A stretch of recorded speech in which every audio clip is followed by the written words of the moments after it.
As the bell of time rings off round after round and the calendar turns, perhaps the memories of the men that earned the right to be called champions of the ring is all that remains. No less than 12 men earned the right to be called champion. Fritzy Zivik, Paul Spadafora, Billy Conn, Harry Greb, champions all, champions who earned the right through leather and blood. This is their story, Leather and Blood, Western Pennsylvania, the forgotten Mecca of boxing champions.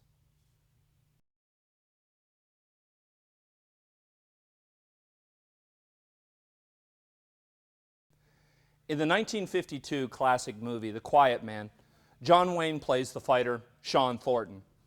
Upon his return to Ireland from Pittsburgh, Pennsylvania, Shawn is asked by one of his friends, "Saints preserve us, what do they feed you Irishmen in Pittsburgh?" Shawn Thornton replies, "Steel, my friend.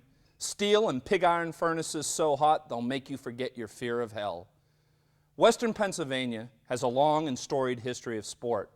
Long recognized as a professional and college hotbed for football, perhaps its legacy as the one-time Mecca of boxing has been overshadowed and long forgotten. In the 1920s and 30s, boxing was big in Pittsburgh. There were fights year-round, almost every night of the week, somewhere or other, at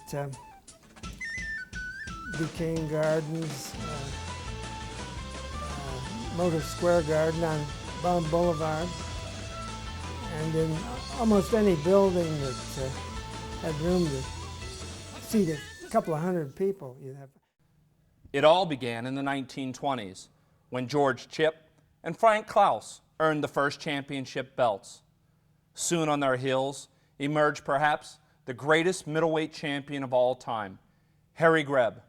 With over 300 fights to his name, Greb had very few losses.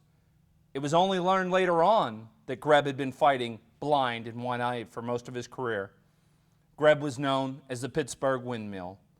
Gene Tunney, one of the greatest heavyweight champions of all time, said it was like fighting a phantasm. The 1940s and 1950s are perhaps the golden age of boxing in the United States. Here in Western Pennsylvania, 5 of the 12 world champions called Pittsburgh home. Their names, Billy Conn, Sammy Agnot, Fritzy Zivik. They were all great champions. Perhaps the most flamboyant of the champions was Billy Conn, the Pittsburgh Kid. His Irish good looks and his hard steel right hand earned him the reputation as champion. But Billy Conn is best known for his legendary fight with the Brown Bomber, Joe Louis.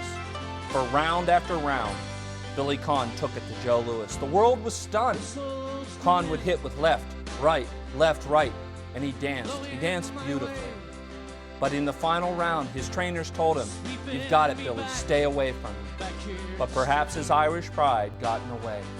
And we all know how the story ended. The referee counted, 8, 9, 10, you're out. And afterwards, Billy Conn told the reporters, "What's the use of being Irish if you can't be stupid?"